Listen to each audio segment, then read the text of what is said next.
If I'm to make a difference, an impact in your life, it has to be today, right now, from this very stage.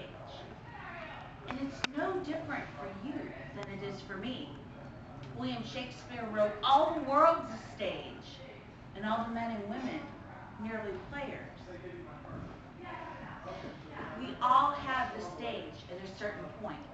What will we do to fill that stage? I say to you, fellow Toastmasters, thespians, lend me your ears. Today, my message is about life and death. Because I will die, you will die. And what we do on our stage is what makes the difference. When we talk about life and death, I'm here today to talk about a legacy and what we leave behind to the next generation. When I think about the importance of leaving a legacy, I get to that point because I've had some losses in my own life.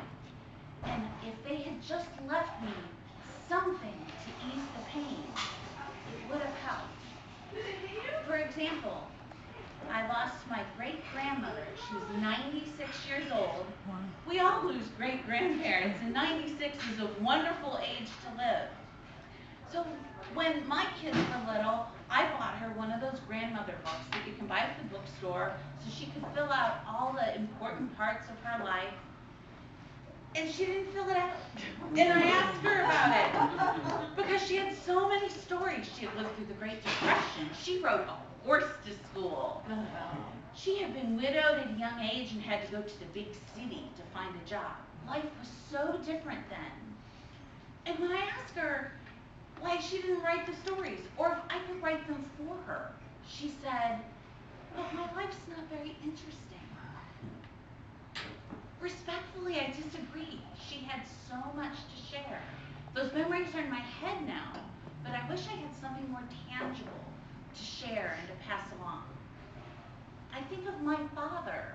My father passed away about 5 years ago, and he had remarried, so I wasn't part of the planning of his memorial service.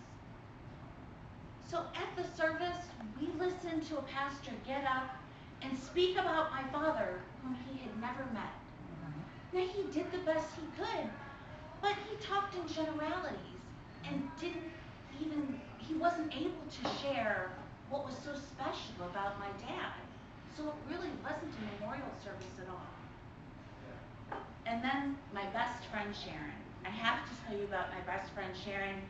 She was the type person who lit up a room.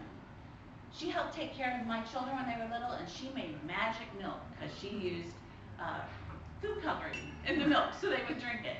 She's the type of person that taught them to tie their shoes by making bunny ears. Just so much fun to be around. Sharon tried for 10 years to have a child. She had the child when she was 40, and she passed away from cancer when she was 42.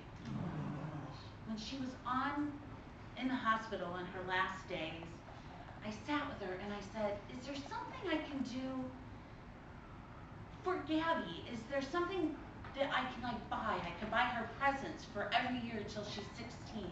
Is there something I can write?" And she just didn't have the strength to deal with it at that time. I had waited too long. So what I encourage you to do is not wait. Leaving a legacy can be so simple. You see on YouTube that people make videos, people write books, and they share their heart to pass down to their children.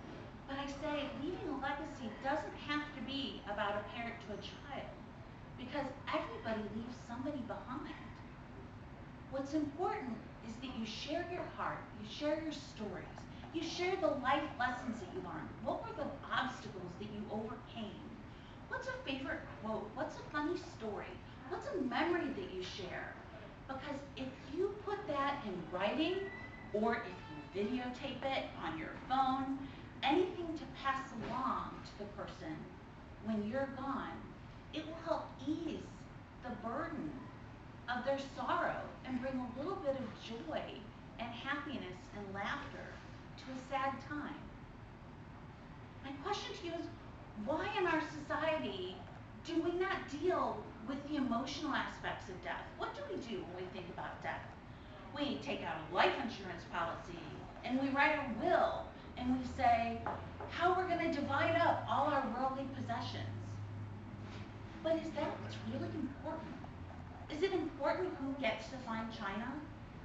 I think not. I think our society's just gone a little astray in how we deal with leaving a legacy for future generations. I want you to think about your circles of influence. Everybody has a family, you have a circle of friends, you have your network that you know, associates at work, you have your social circles, whether it's Toastmasters, whether it's some other social event that you go to. And in all those circles of influence, you meet people and you might impact their life in a way that you will never know. One day I was talking to somebody in California, and it was just a business call. And the discussion that we had was so profound, it will stay with me forever. I didn't even remember the woman's last name. But our circle of influence is really a sphere of influence because it's three-dimensional. It goes beyond time, beyond space, beyond the present. I remember what my 6th grade teacher said 35 years ago that impacts me today. So my charge to you is leave a legacy. It can be as simple as taking a back little piece of paper, writing down what's important to you, fold it up and put it with your will. Or better yet, share those words with your loved ones now while you're alive. Connect and make a memory.